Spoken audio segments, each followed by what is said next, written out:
na évité côté la balobi que Martin Fayol a fingaki a fingi yé soit disant qu'il n'a encore adhéré à jeune fille mais bomoni moi na divers pembe bomoni net et là comment tu inventé exacté tous les collabos barosamba même mais c'est Chilo Morosamba na bande na inyo so ba Kabundi et autres. Et le monsieur c'est que en général quand on veut rendre patient confrère na biso ya qui a RFI a rendre visite à l'hôpital.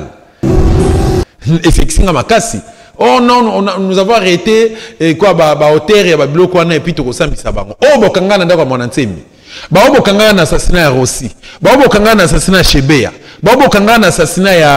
ya Daniel Boteti. Bocha bango wapi?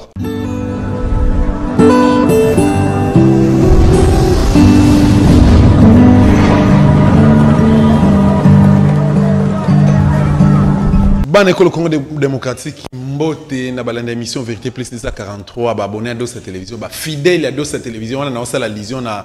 ba grand résistant parce que bino mo bolobana que no Dossa o de la chaîne na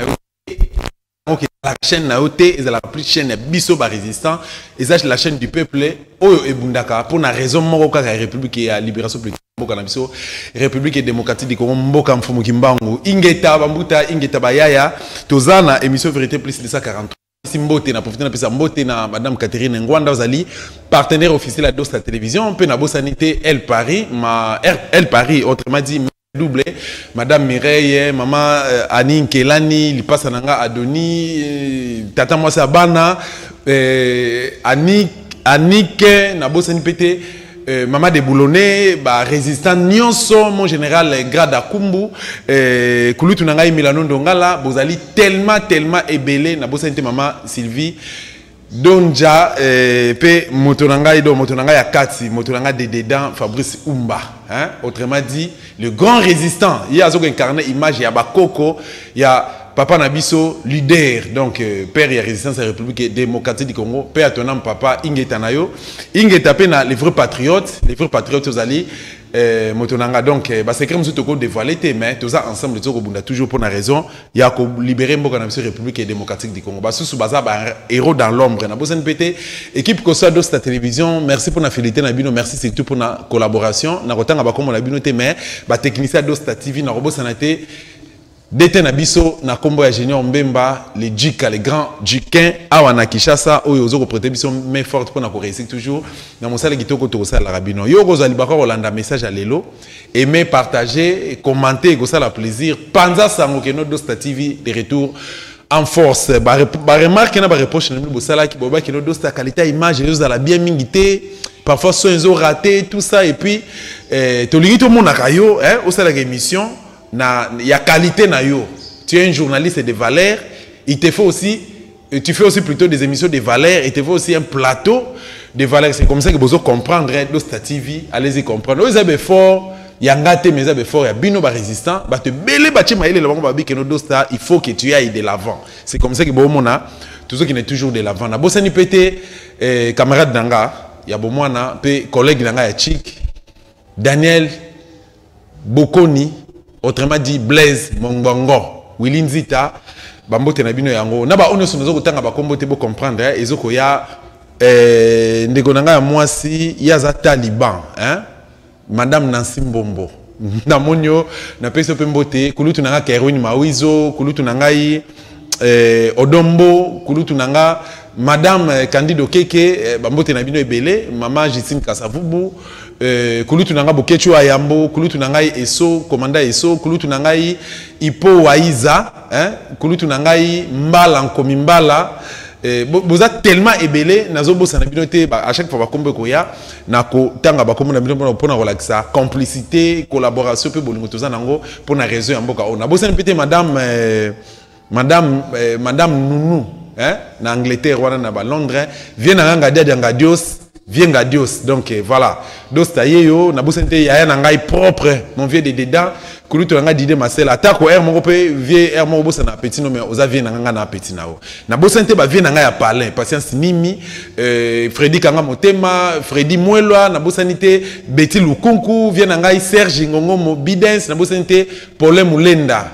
Airways pe na pesi mbote Airways ya kamada ya na ngai Rosette Mabadika bana ko le Congo démocratique l'air est grave et puis notre pays va très mal pour une raison il y a combat et libération na biso na loba que non je peux tout faire sauf trahir alors toza le 19 septembre 2021 mais tozonga un pas en arrière avant de côté en actualité le 19 septembre 2016 na meko luka ba image na zuite mais na relaxa bino ne fils na illustré ba photo na quelques secondes seulement na betela bino lisolo ndenge le kaka tobima na balabala jour oyo Tshisekedi Etienne asalaka déclaration officielle à lobi que non et sengeli peuple congolais bobima pesa mot d'ordre abi to pesa mais c'est politique kanambe carton jaune donc premier avertissement carton jaune le 19 septembre 2016 nazara parmi ba journalistes et communicateurs proches ya Etienne Tshisekedi wa Mulumba na bimara na tongo vers 5 heures na bandi ko sala reportage na ngai na Cité Verte na ye Ipen non Cité Verte na bandara na Cité Verte non na bandara plutôt na Ipen na ye Cité Verte na contourner Mongafula donc Bel Air Masangambila commune armée et triangle na bimi romponga ba na zu bypass na kei salongo na zu Kamobutu na keti échangeur to zu 10e limité ti na triomphal cassette etondi na bimi na ke na chaîne na CCTV na ke kotika image na zu caméra mususu na zongi na otambola na moto tala ba risque ta na zongi to ekozwa direction tozi boulevard tobimi 24 tobimi tozi IM kankokolo IM tozi triomphal palais du peuple toye kokota na robot moko ezana tobimi ti na monument ya premier président RDC Papa Kasavubu tant toye kozwa à droite na bimi na se retrouver na avenue Chaba to bandi kaka kobima boye nakutana na Sonia Roley ou à RFI correspondant à RFI na RDC nakutana Moïse Monidela il y a un député à IDPS bango baloba ke ba bisaka ba pesaka mot d'ordre ba bima na parlement mais un député à IDPS comme on est Chibala Bruno Chibala mais un autre Chibala Moïse Monidela Dosta Sonia Roley to bandi ko sala interview to yambani to no sala interview et puis curieusement général Tango Forna général Bombele ba ko se présenter wana tomoni tango fort ayaka na Amer Bombele ayaka na Jeep moko Prado ba ko ya wana bazaki tango fort azaki en civil na chapeau ba cowboy bo général Bombele azalaki na tennis civil tenir on ba benga ngo na ebite kaki et chemise kaki na pantalon tissu tout ça ba ye wana e komaki ba agression ba bandi ko beta biso wana to meka un peu ko potana même allez-y comprendre bazaki na ba garde na bango ba deux jeep pick-up pendant la na bango na sima ba ye wana et puis to moni jeep Jeffrang ba ya ba pem ezo na deux Jeffrang ya ba na moura ba ye ko ya wana ba agressa biso à mort ngai crosse à arme ba betanga na minu na si bozo mona image ndenge ba lèvres za gonflé masasi tango fort a beta et chrétien donc na évité ça grâce à Nzambe et chrétien et katanga baner na si bomo na hey gauche wana et puis finalement ba ko mema biso ba betangai na tika na sous-vêtement mettant na bimaka na lataka basket ya bleu de nuit na lataka pantalon jean ya noir na lataka polo et na lataka jaquette likolo na zaka na montre na ya Mont Blanc na bracelet nango et puis na zaki na sac ezaki na dictaphone ezaki na accessoire na ngai na petit colis moko moi marchandise mon na kata sac parce que ezaki après activité fana ki ko livrer quelque part ezaki ba colis moko utaka Dubaï ya ba argent et puis j'avais mes histoires ba documents na nga musala ainsi de suite na maboko na ki na caméra na micro j'avais tout perdu tant ba betinga ba agressenga na perdaki connaissance à les comprendre na se retrouva na sous kilote torsini sous kilote torsini et Moïse Monidela ba beta epé amo yekutazaki na blouson na bango ba musulman ba beta epé amo ba panzaye munoko Yépe Azaki n'a problème na Zolo, si je ne me trompe pas. Il y avait aussi un de ses assistants, Nakomba Joseph, à connaître qui même sort que nous autres. Et puis il y avait Sonia Roley, correspondante à RFI Batika Eni, Babouke le Boko à gauche. Chibala, mais c'est Chibala, il des personnes à connaître qui même. C'est eux qui ont papa Mukolo, à comment que le local à mon amouké. Donc, bah, mauvais souvenir au Tozanango, il y a Datuana, il y a 19 septembre 2016, finalement, bah, même biso na Kankokolo. Bah, Kenda na biso na bureau à Tango Fort, et par la suite, tu comme na Panzi biso, Moïse Monidé, bah, Kenda na casier judiciaire, Sonia Roley, Atikala na pas Bapem, na Kacho Bapem, avec plus de 500 détenus, bakangaka na ba manifestants. Ngai, je crois na 2 ou 3 personnes ba biso na Kankokolo. Na Kankokolo, pardon, na Kanchach. Na Kanchach kuda balali sa biso likola Bibembe.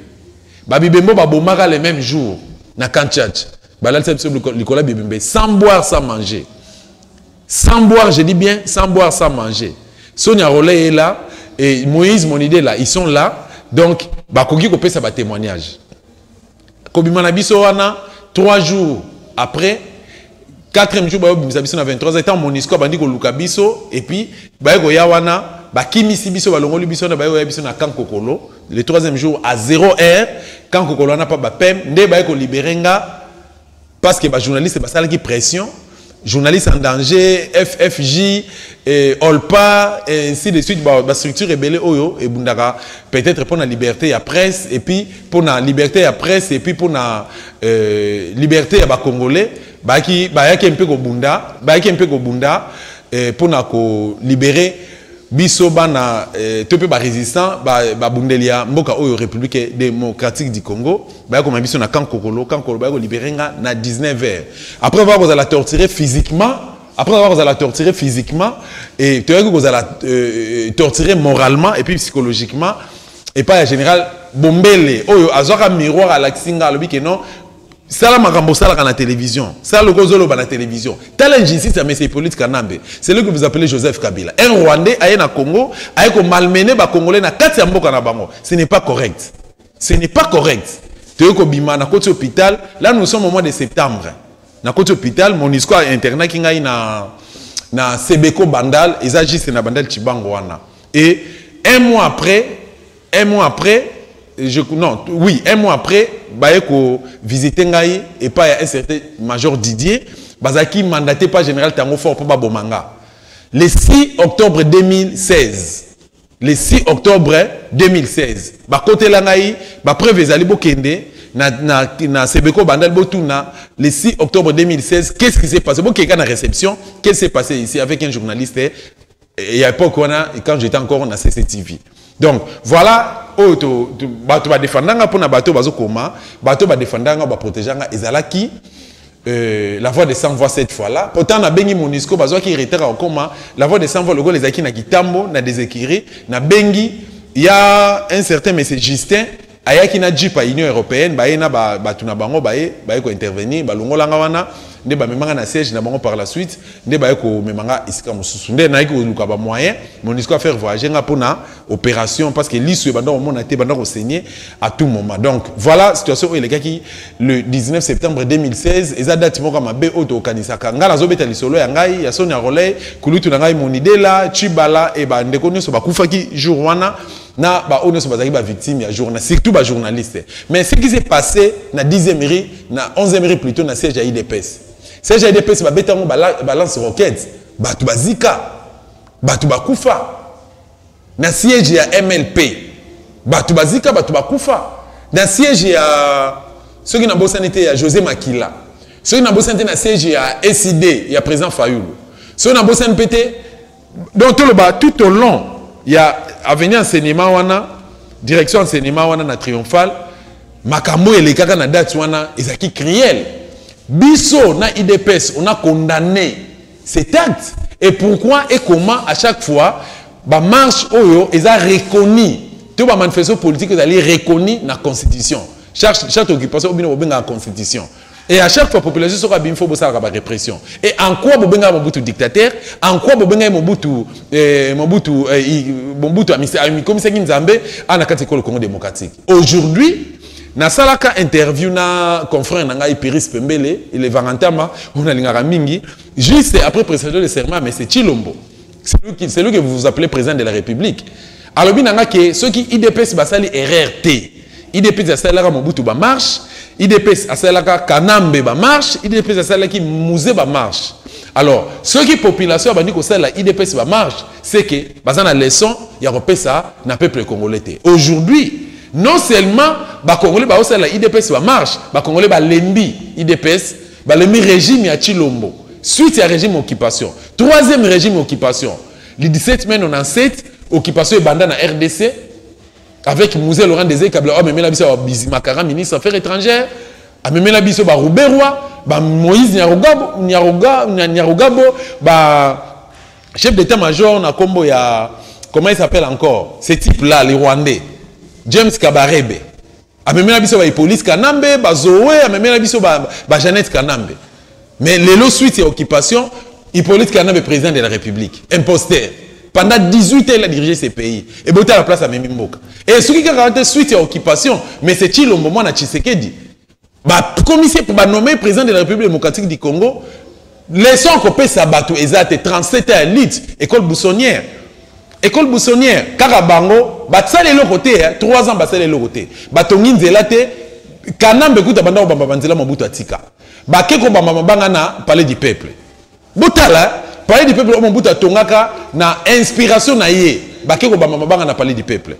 Baké, basuka bamba banga na palais du peuple était monsieur qui étudiant ya ILK. Président a Inabango, Jean-Marc Kabundi. Ake ko intimider ko beta un policier officier sous-lieutenant aza premier lieutenant bete bambata a gangé le général numéro 1 à la police a gangé la zo ko intimider en qualité de qui messieurs yango ne besoin bakino état de droit baké ko fusiller siège ya RCD Goma ya Roubero bien que ça ngo ba Rwandais oui baké ko fusiller yango ba bambengo ba mabanga ba betango ba monotov siège ya qui na limité du sous ya Kanambe ya PPRD o ils en a 6e riz bakil sur na siège ya parti ya ils en a 4000 si je me trompe pas ya puis moi bilu baké ko bamba mabanga mais eloko kamusanga ka eloko attirer attention na ngai général Kasongo azoko senga ba militant IDPS pardon pe azoko négocier na fils Mukoko pour que fils Mukoko akeko calmer batunaye mais si c'était ba membre ba parti mususu MLC SID et autres alanga ki niko traquer bango ba botola bango ba téléphone ba beta bango ba boma bango ba kanga bango ba lever bango 2 poids 2 mesures. Pourquoi pouvoir 2 poids 2 mesures? Na boy ko ça dans le commentaire toyebi biso nyonso ce qui s'est passé le 15 septembre 2021 na République démocratique du Congo. Martin Fayulu m'a dit a décrété marche, a une manifestation publique. Waneza pour na vision à la Mouka. Pour baloba non na politisation à Seni, peut passer na élection kozala démocratique, libre et transparente et puis tout ça. Mais Oeza démocratique hein, tous un régime information, ils ont régidé plutôt une lettre. Batindeli hôtel de ville. Hôtel de ville à lobby boye. Nazan a mesure ya ko sécuriser bino TP na autoriser bino yangote. Donc hôtel de ville, tous un régime. Il y a information, mon hôtel de ville a boye, yeponaye, il a fallu demander l'autorisation et pas c'est comme si yem daza gouverneur à Liboso ya ville province à Kinshasa. Abosana ke ba konde villa kikanda baleka wana. Abosani ke ba qui ba comment il s'appelle encore? Babinda, Batabula, Balekana, le gouverneur, Bakimbuta, Balekana, Baventure, Nabango. Abosani, qui Banzuzo, Balekana. Abosani,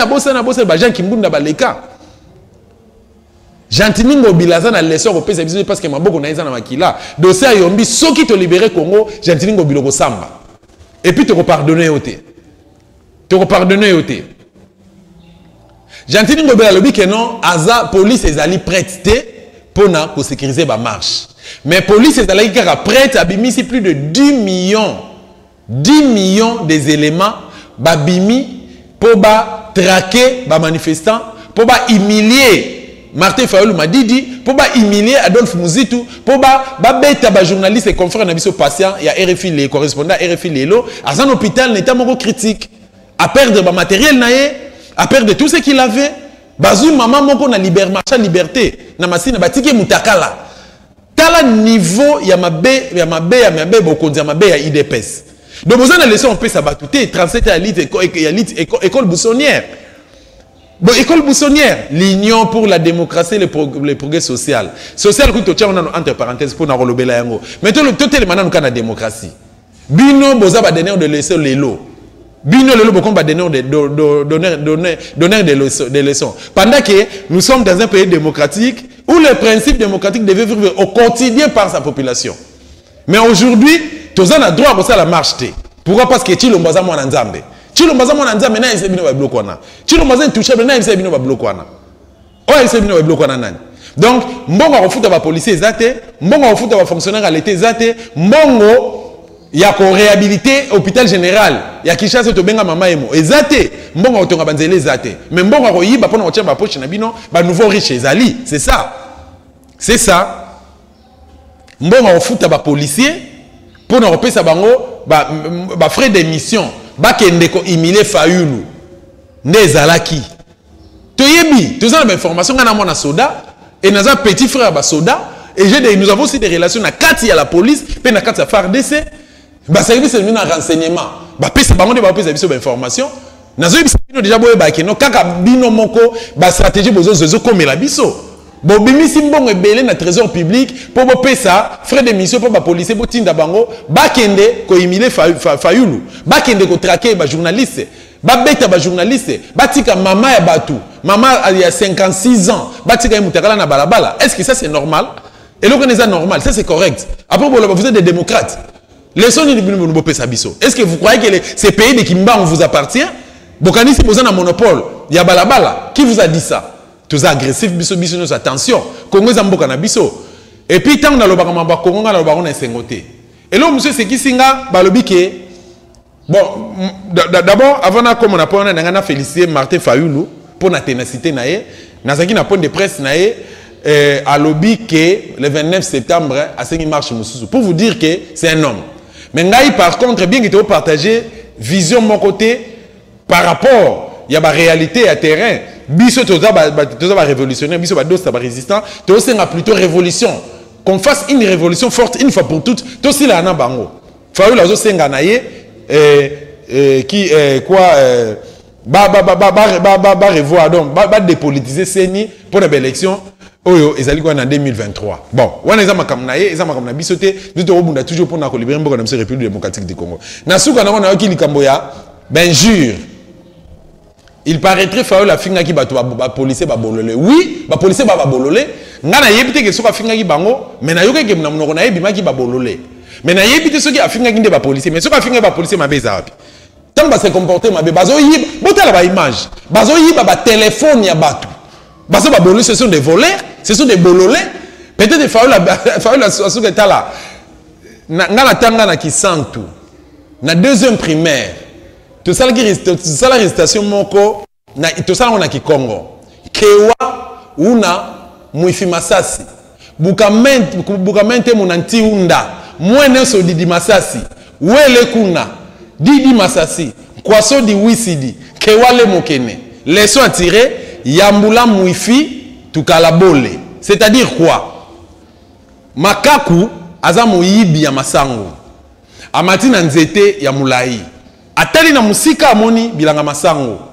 akiti mbango akekuna abandi kolia masango ayibi tangu mukolo masango ayeboe makako akimi ndesko leso attirer mukolo masango ayebisi abike non tika moyibi poto zala ensemble soko zoka nzala yako kosenga or ce qui gouvernement ya RDC ezaki responsable nde bozo pour état de droit soi-disant état de droit mbongo obozo ko bebisa bakabunda so minda kuna ipen aso minda ko munene deuxième minda ko yego soma na Kingabwa aso minda kuna GB aso minda kuna na Bovan na sima pali du peuple bambongo nazo zwango wapi nzoka bambongo wana nde bo futa ba policier ba sala ba mibité et puis ce n'était pas vraiment des policiers la plupart bazaki na boloti bango batenir la police baza ba combattant IDPS ba yego ça la violence après d'abord comme la ba bomber na bango ba meli bomber n'importe quoi. Fayulu oza na réseau sur finga bango ba bololé c'est que baza vraiment ba bololé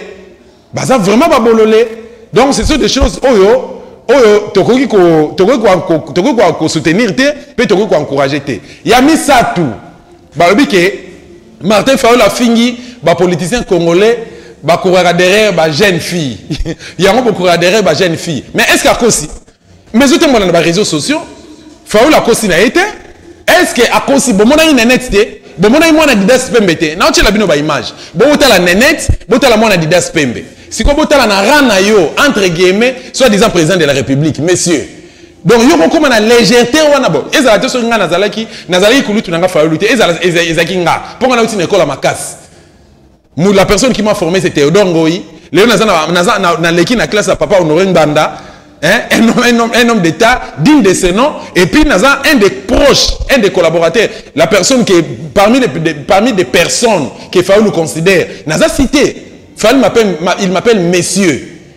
sur moninga mbanga na nzoto avec beaucoup de considération beaucoup d'estime mais na ran ya Fayulu na ran papa Mbanda na ran ya Théodore Ngoyi baza na légèreté liboso ba jeune fille ba petite fille on ba chege non moi le mention naza chege yo vraiment un homme d'état président de la République je suis désolé je suis vraiment désolé pour na bato bazo soutenir eloko wana moi au fait na okota na kata danse wana te ceux qui Fayulu afinga ki ba policier ba bololé boza ba bololé parce que vous êtes des voleurs acte obino bopoza ki bobosani ke mission na bino za ko sécuriser ba civil na biloko na bango ya mi balé mbongo bimi na trésor public po bino boya ko imile Fayulu bo imile muzitu bo kanga biso ba journaliste patient ye wana confrère na bisa ya RFI ye wana za état moko critique il a tout perdu to moni botiki mama ya batu mutakala avec ça to beta maboko mais ngai na lingi ko sala commentaire te nazo rappeler bino Félix na 2020 azaki na 2019 azaki na Angleterre afinga ki ba résistant ba ndeko na bisa diaspora ba combat taba année passée année oyo je crois na mois de février ou mars azaki na Goma afingi biso ba RDC biso ba Congolais otobunda pona mboka afingi biso ba ndoki ya misatu naza na image mais ngala lina sana na commentaire te tolanda maloba ya Félix contradiction alobi ya liboso tolanda nu kofinga na ya finga ki bandeko na biso na Kingasani et puis bolanda maloba na ye o aloba na égard ya population na égard ya peuple congolais alobi soit disant bango bazo ko prendre état des droits tracer ta liste école buissonnière n'importe quoi ça c'est une bêtise bolanda maloba na ye population bazo ko manifester tant ba moni cortège ne le kabalbi ba lingi na bango yete ba soutenir pa yete mais ye alingo sala ngo problème et tant ba bandi ko finga e ba o lola ye en tant que entre guillemets président de la République bandi ko lola ye atindi batu bon beta bango masas bokanga bango afingi bango ba bololé et qui était les premiers ya ko insulter entre Fayulu si réellement Fayulu avait les avait insultés entre Fayulu et M. Chilombo tout l'ensemble et les marins bon tout à tout continuer. C'est parti. Bonjour Snapchat. C'est quoi Snapchat. Snapchat.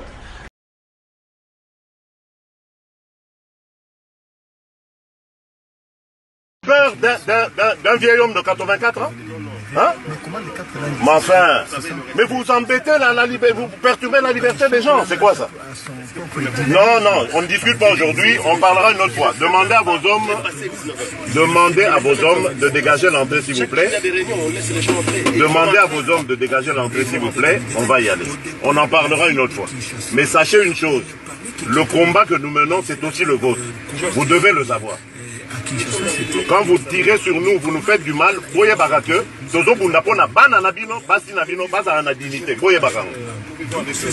ah oui. Nous, ça il a bino musala et c'est nous que vous bateau bagnon gabino balia kabambongo.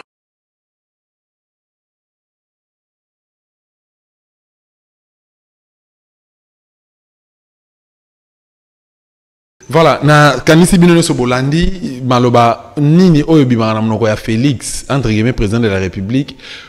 oyo like ça qui bokonzi na ye à l'égard à peuple population oyo yozo diriger soit disant au finga bango bandoki ba kombantaba na balanga jande ngwana hein donc ils ont pesa lokumu penza te ils ont pesa vraiment lokumu te en dehors de ça na ebité kotala balobi ke Martin Fayulu afingaki afingi ye soit disant qu'il non akora derrière ba jeune fille mais bomoni mona divers pembe bomoni nenet et là comment tu inventé ezate ezalanga mona moi le quoi nenet na ko bimana ete na ko linga ete azala ko la shege ça le voit chèque moi na mukie donc et puis tant même là teliwana mutu moko baza azo manifester légèreté ne do so moni moi so lenga moi si ozo craquer moi si hein donc eza babilo mususu auto ko encourager te tout tika na ba diale le deux ba na opprimer comprenez plutôt ba valeur ezali et d'abord les Congo le pays tout occupé tout bunda tout c'est sa guerre eza na mboka tout benga na occupation na mboka na biso bona ba occupation so tous les collabos ba ressemba même M. Chilombo Rosamba, na bande na nyoso ba Kabundi et autres. Ba Kosamba pour la trahison, des bazo trahir Mboka Lumumba. Par rapport à Mambolé qui peut conclure n'a pas Joana, tout tourner page. Nalanda qui réaction à Patrick Mouyaya, aux ministres et à information a condamné yango. Mais na ce cas qui m'a cassé, na condamnation nae il a condamné pourquoi avec que non il y a eu des bavures, il y a eu des dérapages n'a pas la police na biso. Mais Ozaki na réunion conseil des ministres. Yozaki na réunion conseil des ministres. Est-ce que tant que M. Félix Azoloba et pas ya Jantiningo Bila a bloqué marche wana et ça les maté. Tant azo pesa ordre que général Kasongo bimisa la police libanda pesi bango mbongo baki ko sala musala wana o basalaki. Yozaki wapi? Yo ozalaki wapi? Et le monsieur c'est que mon général Kasson qui rendre patient confrère na biso ya qui a RFI a rendre visite à l'hôpital et c'est que makasi oh non nous avons arrêté et quoi ba hauteur ya ba bloc wana et puis to kosambisa bango oh bokanga na ndako mona ntsemi ba bokanga na assassinat ya Rossi ba bokanga na assassinat ya Shebea ba bokanga na assassinat ya Daniel Boteti bocha bango wapi bosambisa bango wapi bokondana bango wapi yo moko général Kasson oza cité na liwa ya Rossi mukende akufa yo zaki général ozaki inspecteur provincial à la police munduki o eboma Rossi ezaka na bureau na yo mto obomba yango bato bazo ko samba wana kuna na tribunal militaire na ganza matete tant bazo samba na couvrir ba audience wana depuis banana 2018 jusqu'à nos jours kombo na ezali cité aux gens l'espoir peut savoir tout mais c'est le général et ça va peut-être hein Congo vous avez opportuniste le gars la bondimi na bino ko accompagner occupation c'est comme ça que bazo ko bomba bino